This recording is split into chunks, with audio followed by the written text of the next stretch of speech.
cette vidéo, donc, il est possible ici d'aller chercher les quantités d'une manière un peu différente, ainsi que les coûts.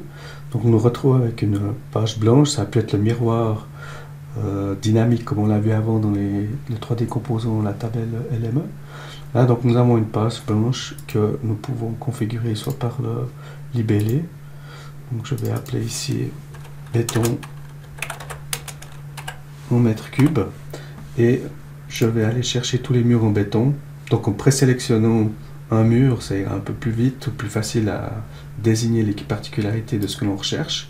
Cliquez sur la partie recherche et nous validons en fait l'élément que nous avons trouvé pour enfin dire OK, et elle va être affichée dans sur cette première ligne.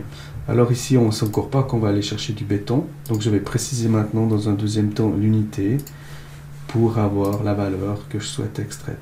Possibilité de mettre ici encore un facteur, voir si on veut rapidement une idée sur le prix, quelles sont les positions qui sont importantes, déterminantes. On peut donner ici un prix pour en extraire le prix et voir les positions qui seraient vraiment importantes de ne pas manquer. Après, nous pouvons rajouter pour ces mêmes murs très facilement d'autres valeurs, comme par exemple les mètres carrés de coffrage, en simplement dupliquant et en renommant cette partie. Et là, on va simplement changer l'unité. Donc, on va mettre ici une unité de surface. On va prendre le 105 et le 106 pour varier un peu. Et donc, nous obtenons maintenant la partie surface de coffrage intérieur et extérieur. Elle n'est pas aussi dynamique que la partie 3D composant, mais si par hasard, eh bien, on en venait à copier les éléments, eh bien, nous avons tout de suite la tabelle qui s'adapte et puis qui va tenir compte de ces nouveaux éléments.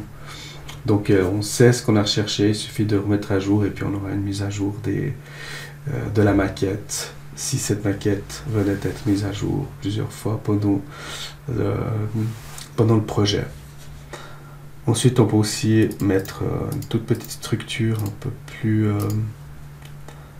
peut-être plus claire, en séparant la partie béton de la partie maçonnerie ou autre, en utilisant ici un niveau de hiérarchie pour pouvoir avoir une classification un peu différente.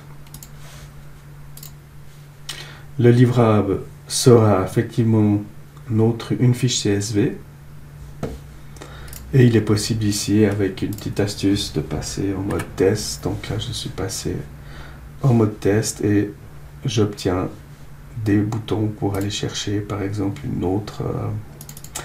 un autre libellé sans avoir à le retaper. Simplement faire attention, vu qu'il est en mode test, eh bien il faudra peut-être sauvegarder avant de procéder comme ça. Par contre ici on récupère bien sûr que le libellé. La recherche des éléments de la maquette doit être refaite.